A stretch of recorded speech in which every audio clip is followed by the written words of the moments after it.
Right, I'm back on the old Raleigh Model 4 Police Model, and I've removed the bottom bracket cup because it's just something I do as a matter of course. You need to do them on a bike of unknown provenance, unknown history. Heaven only knows the last time it received any attention, and it was tight, it was binding, and there was something wrong with it because the adjustable cup was screwed well far out. They should be sort of flush with the locking ring really, and I showed that on the last video. Now I did have a struggle with the locking ring. That was tough. I mean that was properly seized on. That was, I've had to give it, that's not me, that's historic damage, but you can see there where this removal tool has slipped. Usually they yield after a couple of blows with a mallet, but that did not want to shift, so much so that I had to get the old my old master wrench on the job. That's a bloody useful tool, that. I've never seen another one like that.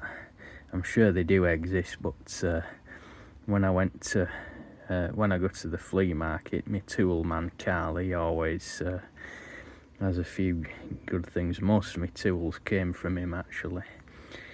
So I had to get that on it, and it's got me out of a couple of difficult situations as this. But even then I was absolutely pushing down as much as I could. The damn what do you call them here, these tubes were starting to twist. You could see them. It's one of the drawbacks of these bolted up frames there. You see, they don't have the same strength as the fully brazed up frames. No harm done anyway, but even with this I had to give it a good clout with the mallet on the end, just to get this damn thing shifted. Fortunately that seems to be the same size as all the other Raleigh bikes, so I can liberate one of them from one of my parts bikes, no problem. But yeah, I've taken this off. I mean, there is grease in there, so I mean, it's old grease, but at least it shows signs of some grease. But it's what lies in there that you know, could be anyone's guess. Having said that,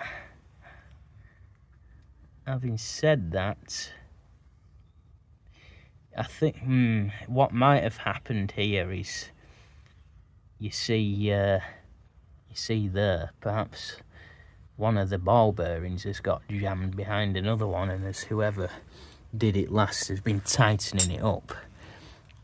Maybe if I could just try and shove them in line, maybe that's what's kept it pushed out. Alright, a couple of them have fallen, just gone out there. But I'm just gonna try and I just want to try and screw this in now, just to see if that was indeed the issue,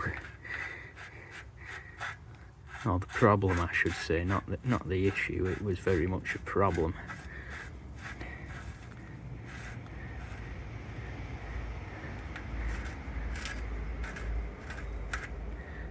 No, that seems to be as far in as it wants to go.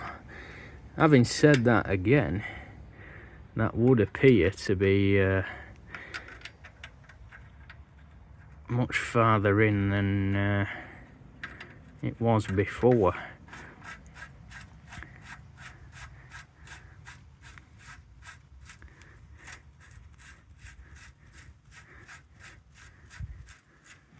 Perhaps. Obviously when this is all cleaned out and greased up, I'll be able to set it up a lot better. This was just to satisfy my curiosity as to why it was binding and so far out. I may even be able to reuse these ball bearings, you know, after cleaning them up. Just got to be careful that they don't get lost, so I'll put them all in a appropriate receptacle and start cleaning everything up. So yeah, and then I think the next job will be removing the brake gear and cleaning up this rear wheel and hub.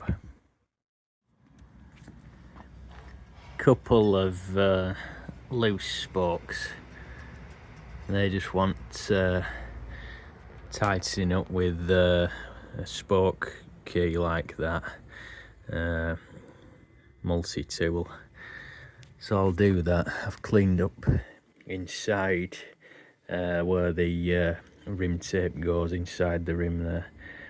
Give that a coat of rust treatment and then refit the rim tape. Get in there with the cleaning up, just step by step, and then I can put the tyre back on.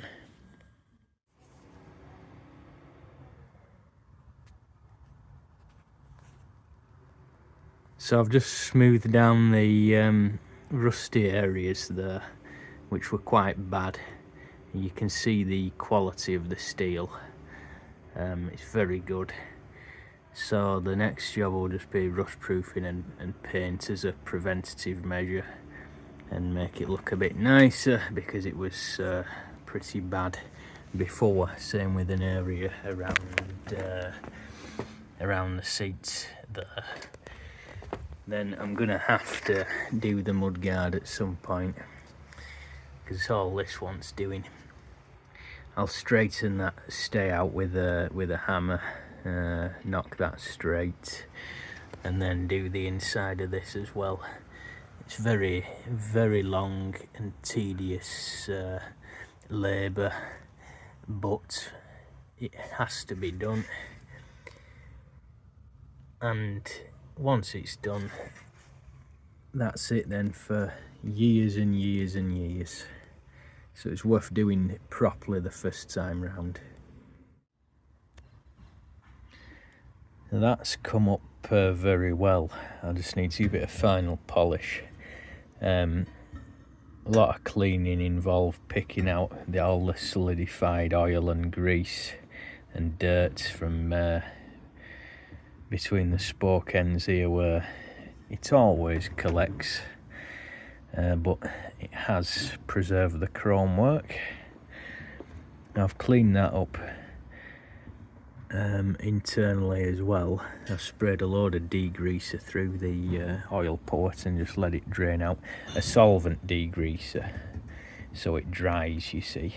There won't be any left in when the time comes to ride it, when I fill it full of oil again. And yeah, it just needs a final wipe over, clean off all the residue, and it's the same, similar with all the associated parts. But where can you see that?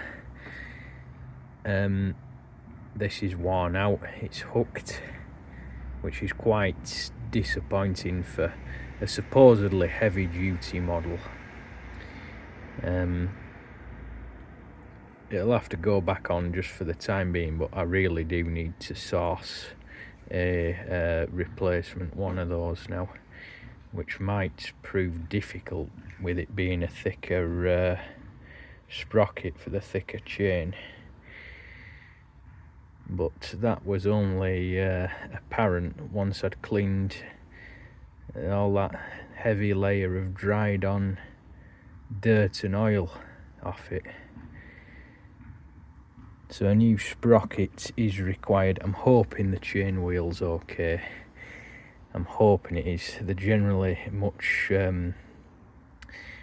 much longer wearing, because of course the sprocket's turning more, it's doing more revolutions than the chain wheel. So hopefully the chain wheel's okay, because I think I really will struggle to find one of them. But it's all part of the game.